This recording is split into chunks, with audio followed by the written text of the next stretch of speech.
Teacher hanggang mag-uwian. Pagkatapos, TNVS rider na. Hindi raw ito basta gimmick. Ito na ang araw-araw na katotohanan ng buhay para kay Ma'am Maricar.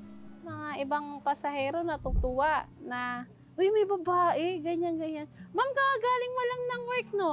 Ay, opo.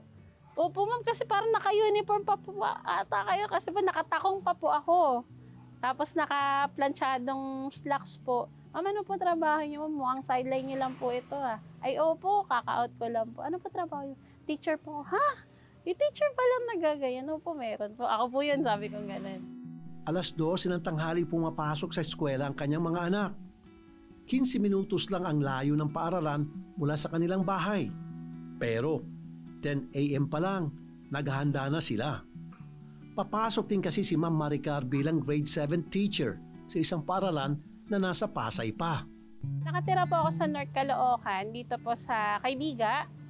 Then pumapasok po ako sa Pasay, Malibay, Pasay po. 33 kilometers po, buong EDSA, from north to south yung biyahe ko. Tapos papasok, gano'n. Commuter din noon si Ma'am Maricar. Pero dahil sa tindi ng traffic, halos kalating araw ang nasasayang sa oras ni Ma'am Maricar kung susumahin. Masakit pa sa bulsa ang pamasahe. 200 pesos per day ang aking pamasahe. Itong pang fifth year na to, doon ko lang po naisipan magmotor. Kasi yung mga anak ko, nag-aaral na. So yung mga expenses po namin, family expenses po namin, tumataas. So doon ko na po naisingit talaga na kailangan ko na talaga magmotor. Mula na maging rider si Ma'am Maricar, ang laki raw ng kanyang natipid sa oras at gastusin. Nung nag-start po ako magmotor, from Monday to Friday, balikan, nagko-consume lang po ako ng gas po na worth 350 per week. So, ang laki ng difference from 200 versus do sa 350 na gasolina. So, ayun po siya. Tapos, ang biyahe ko lang po, from here, papuntang Pasay, 1 hour po. Kinukuha ko na lang siya ng 1 hour. Hindi katulad before na commuter ako na para akong double shift. 6 hours, tapos 3 hours papasok, 3 hours pa uwi. Halos double shift po ako. So, ayun po, malaking tipid po siya. Sa araw-araw na pagra-ride, doon din nakaisip si Ma'am Maricar ng isa pang pupwedeng sideline. So, habang nagdadrive ako, ganyan, may nakikita akong mga delivery rider, may nakikita akong mga MC taxi rider, may mga angkas sila, may mga bit-bit silang parcel na malalaki. Tapos nagkakaabutan ng bayad. Sabi ko, ay parang ano to parang opportunity to Yung expense natin sa gasolina, bawasan pa natin. So doon ko po naisip na pasukin na yung opportunity na pwede sa pagmamotor. So doon ko po naisip na pumasok po as delivery rider po. Makalipas ang 2 taon bilang delivery rider, sunod namang nakipagsapalaran si Ma'am Maricar bilang motorcycle taxi rider. Pero marahil nagtatanong kayo, paano naman ang kanyang pagtuturo?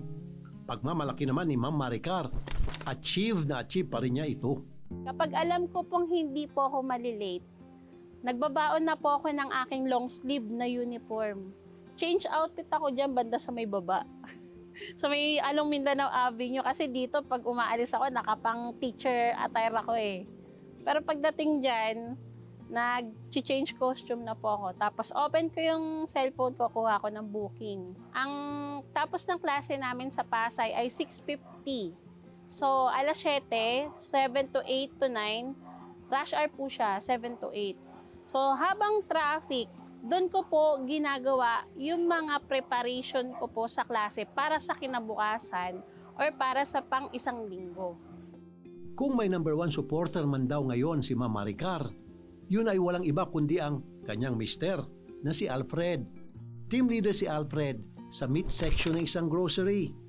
Pero aminado siyang hindi porket may leader sa titulo, tiba-tiba ang sinasahod. Kaya labis din ang pasasalamat niya sa kanyang misis na kinakarir na mag-sideline para meron silang dagdag panggastos para sa 2 nilang anak. Sinusuportahan ko naman siya sa lahat ng mga ginagawa niya. Proud na proud po ako sa kanya bilang isang asawa niya dahil Marami po siyang ginagawa sa buhay. At kumbaga yung mga gusto niya talaga, nagagawa niya po talaga.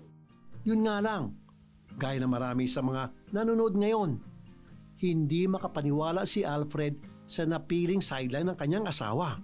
Ika nga niya, suporta na lang talaga ang maiambag niya. Bali, nagulat din po ako. Pero kasi sa side niya kasi malakas talaga yung loob niya. Kaya sumideline siya ng sa angkas. Hanggang di siya nakakauwi, lalo na kung uwian na, naghihintay ako niyan hanggang sa makauwi siya. Hindi ako nakatutulog or kumakain habang hindi pa siya nakakauwi. Bali, hinihintay ko siya, sinasabayan ko siyang kumain. Teacher, motorcycle taxi rider, nanay at asawa. Yan lahat ang mga papel na ginagampanan ni Ma'am Maricar. At alam nyo ba, heto pang nalaman ng aming team. Si Ma'am Maricar, isa rin palang Navy Reservist.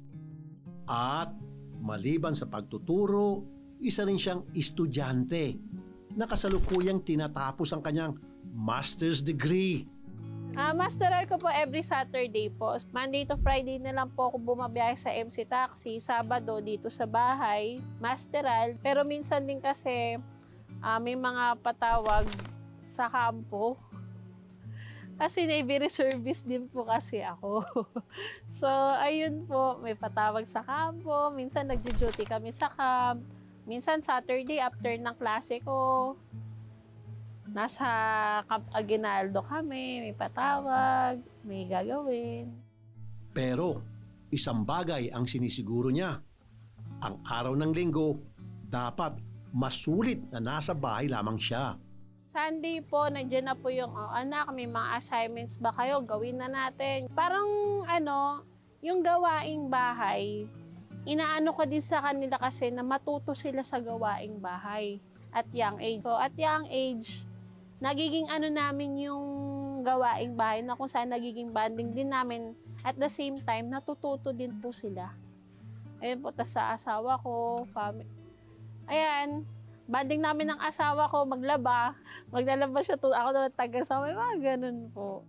Inspiring, nakakabangha, at kahit papaano, nakakatulong sa mga gastusin.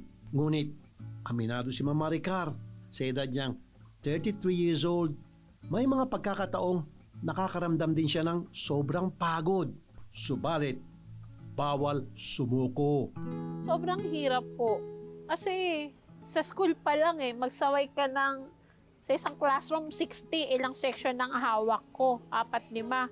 Tapos, after doon, mag-MC Taxi ka. Another way ng pakikipag-usap na naman sa mga CS, ganyan. Sakit din ng katawan kasi meron kang mga malalaking pasahero, malilikot na pasahero. Ayan, so traffic, pag uwi mo dito, family. So, yung katawan ko suko. Katawan ko na mismo nagsasabi na, pahinga ka naman, ganyan. Yun nga lang kasi, yung utak ko nakaset na ito kailangan mong gawin. Kailangan mo ito. Kasi naniniwala ako sa positive mindset naman. Kung anong sinet mo sa utak mo, susunod yung katawan mo. So ayun, positive mindset para sa pamilya. Aminado si Ma'am Maricar, mas madali sana kung malapit ang eskwelahang kanyang pinagtuturuan. Ngunit, naroon na kasi sa Pasay ang oportunidad para sa kanya. Pinapaintindi ko na lang din sa mga anak ko.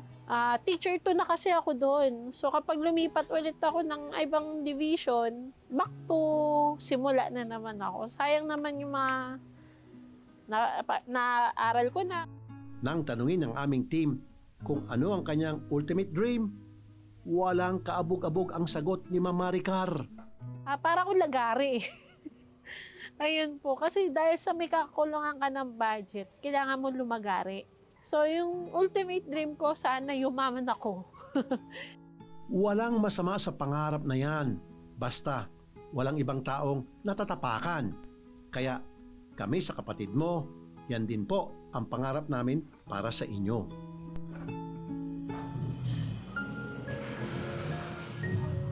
Simulan na natin siyempre sa masarap na hapunan. Nalaman din ng aming team na nangungumpahan lamang sila. Pero ngayon, sa loob ng 1 taon, mas makakapag-ipon pa ang pamilya dahil sagot na namin ang kanilang 1 taong renta. Pati na rin ang budget pang gasolina ni Mama Ricar, sagot na rin namin sa loob ng 1 taon.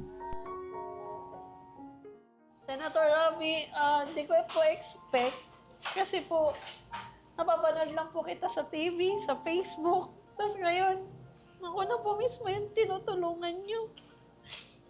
Napapanood ko po yung mga tinutulungan niyo sila. Wow, galing naman ni Senator Ravi.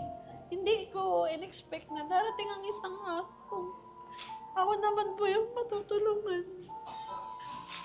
Sobra-sobra po. Maraming salamat po, sir, sa binigay niyo pong tulong sa amin.